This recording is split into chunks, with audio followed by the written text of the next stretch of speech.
Hello friends, welcome to my channel JK Mandal collection. हम लोग RRB LP के लिए जो इम्पोर्टेंट क्वेश्चन कर रहे हैं, आज हमारा 14 नंबर वीडियो है। ये जो वीडियो है फीटर, मैशनिस्ट और टर्नर के लिए स्पेशल है। तो चलिए अपना ये जो वीडियो है शुरू करते हैं। हमारा 1 नंबर जो प्रश्न है, बहिर्मापी माइक्रोमीटर का उपयोग किया जाता है। इन ऑप्शनों में से किसके लिए जो है बहिर्मापी माइक्रोमीटर का प्रयोग किया जाता है? तो ऑप्शन है आंतरिक व्यास मापने के लिए, गहराई मापने के लिए, लंबाई मापने के लिए या वायु व्यास मापने के लिए। इस प्रश्न का जो सही उत्तर हो जाएगा हमारा ऑप्शन नंबर डी, वायु व्यास मापने के लिए। बहिर्मापी माइक्रोमीटर जो होती है वह नट व बोल्ट के सिद्धांत पर कार्य करता है। मीट्रिक आउटसाइड माइक्रोमीटर का अल्पतमांक 0.01 mm होता है। 2 नंबर प्रश्न है, किसी पुर्जे की आंतरिक विमाएं जैसे किसी छिद्र या ट्यूब का आंतरिक व्यास मापने के लिए किस उपकरण का प्रयोग किया जाता है? ऑप्शन है अंतर्मापी माइक्रोमीटर, बी नंबर है bore dial gauge, C number है डायल गेज और डी नंबर जो है बहिर्मापी माइक्रोमीटर। और इस प्रश्न का जो सही आंसर हो जाएगा अंतर्मापी माइक्रोमीटर। अंतर्मापी माइक्रोमीटर का प्रयोग किसी जॉब या पुर्जे की आंतरिक विमाएं जैसे कि छिद्र या ट्यूब का आंतरिक व्यास मापने के लिए किया जाता है। यह जो है यह भी नट व बोल्ट के सिद्धांत पर आधारित मापक यंत्र है। इसका भी अल्पतमांक 0.01 mm होता है। 3 नंबर प्रश्न है, अंतर्मापी माइक्रोमीटर का उपयोग निम्नलिखित में से किसे मापने के लिए किया जाता है? ऑप्शन है पाइप का बाहरी व्यास, पाइप का आंतरिक व्यास, हेड सरफेस का व्यास, बॉल बेयरिंग का व्यास। इस प्रश्न का भी जो सही आंसर हो जाएगा ऑप्शन नंबर बी, पाइपों का आंतरिक व्यास। इसका भी अल्पतमांक 0.01 mm होता है। अपना 4 नंबर प्रश्न, माइक्रोमीटर डैश तक माप सकता है। तो माइक्रोमीटर जो है इन ऑप्शन में से कितना तक माप सकता है?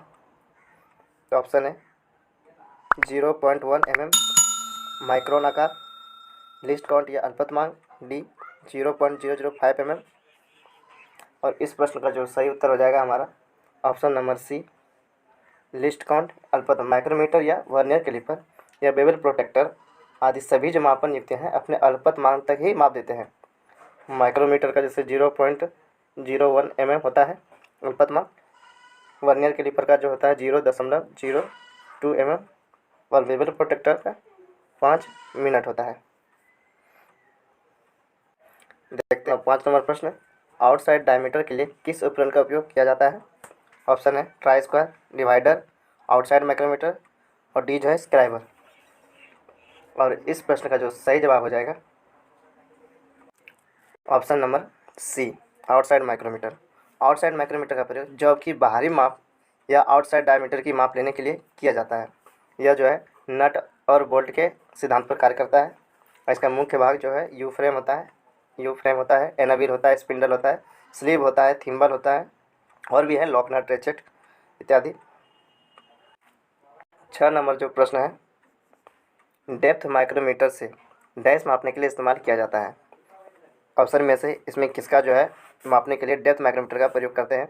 ऑप्शन है बोर की गोलाई, बोर की लंबाई, बोर की चौड़ाई, बोर की डायमीटर। और इस प्रश्न का जो सही जवाब हो जाएगा ऑप्शन नंबर बी, बोर की लंबाई। डेप्थ माइक्रोमीटर का प्रयोग किसी ग्रुप की गहराई मापने, बोर की लंबाई मापने आदि में किया जाता है। इसके बैरल या स्लीव पर मेन स्केल और थिम्बल पर वर्नियर स्केल बना होता है। 7 नंबर जो प्रश्न है, स्टिक माइक्रोमीटर की यथार्थता सीमा कितनी होती है? ऑप्शन है 0.005 mm, 0.0005 mm, 0.5 mm और 0.05 mm। और इस प्रश्न का जो सही जवाब हो जाएगा ऑप्शन नंबर ए, 0.005 mm।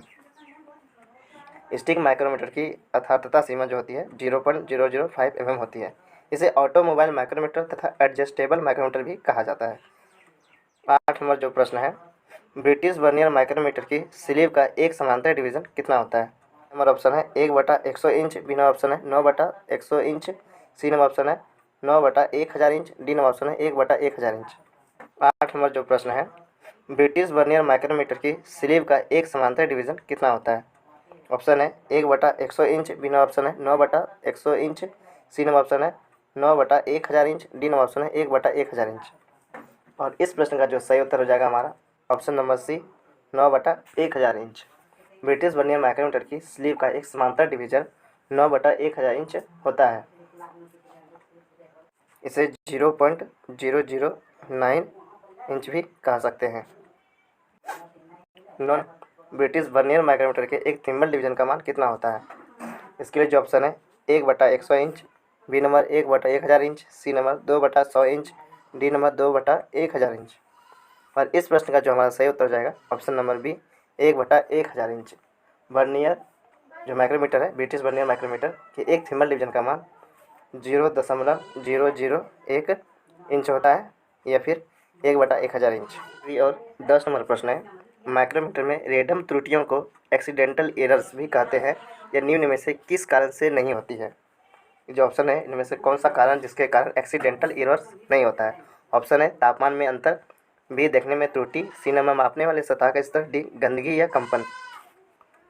इस प्रश्न का जो सही आंसर हो जाएगा ऑप्शन नंबर सी, मापने वाले सतह का स्तर।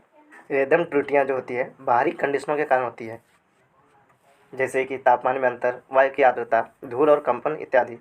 देखने में त्रुटि व थकावट भी इसी त्रुटि का कारण हो सकती है, लेकिन मापने वाली सतह स्तर का नहीं हो सकती। आज का जो हमारा प्रश्न है आपको कैसा लगा? अगर आपको किसी भी तरह का कोई सुझाव देना है तो हमें आप कमेंट कर सकते हैं। हमारे वीडियो अगर पसंद आए तो उसे लाइक कीजिए और अपने साथियों के साथ शेयर कीजिए। अगर आप नए हैं तो हमारे चैनल को जरूर सब्सक्राइब कीजिए। तब तक के लिए आप सभी का धन्यवाद। Thank you.